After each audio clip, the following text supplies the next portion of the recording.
Hi అండి. మామిడికాయ నువ్వుల పచ్చడి అనమాట. అంటే కారం లేకుండా నువ్వులతోటి పచ్చడి అండి. చాలా సూపర్గా ఉంటుంది.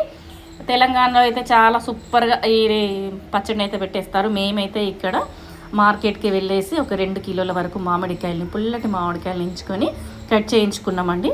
మామిడికాయ ముక్కల్ని పైన శుభ్రంగా క్లాత్తో తుడిచేసుకొని కిలోకి పావు కిలో ఉప్పు వేసుకోవాలండి. కరెక్ట్గా సరిపోతుంది. అంటే మేము 2 కిలోలు తీసుకున్నాం కాబట్టి 1/2 కేజీ ఉప్పు, అలాగే పసుపు, జీలకర్ర, మెంతుల పొడి, ఆవపిండి కూడా వేసేసుకొని నువ్వులు వచ్చేసి వేయించి పొడి చేసుకొని ఒక పావు కేజీ వరకు ఇందులో వేసుకొని మొత్తంగా బాగా మిక్స్ చేసేసుకోవాలి.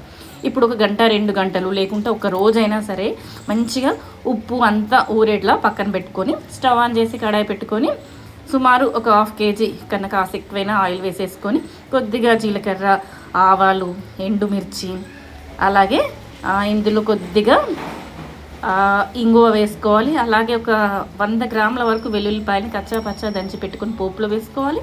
ఒక 15 నుండి 20 వరకు వట్టివే ముక్కల్లో వేసి కలుపుకోవాలి. ఇప్పుడు పోపును బాగా చల్లారాక పక్కన పెట్టేసుకొని ఈ మనం కలిపెట్టుకున్న నువ్వులు ఇవన్నీ వేసుకున్నాం చూడండి, అందులో ఈ పోపు వేసుకొని కలిపేసుకొని బాగా మిక్స్ చేసేసుకోండి. సూపర్గా ఉంటుందండి మామిడికాయ నువ్వుల పచ్చడి. వెంటనే వేడి వేడి అన్నం తీసుకొని ఇలా మనం కలిపేసుకున్నామంటే సూపర్గా టేస్ట్ ఉంటుంది. 3 డేస్ తర్వాత దీని టేస్ట్ అనేది బాగా తెలుస్తుంది. Thanks for watching.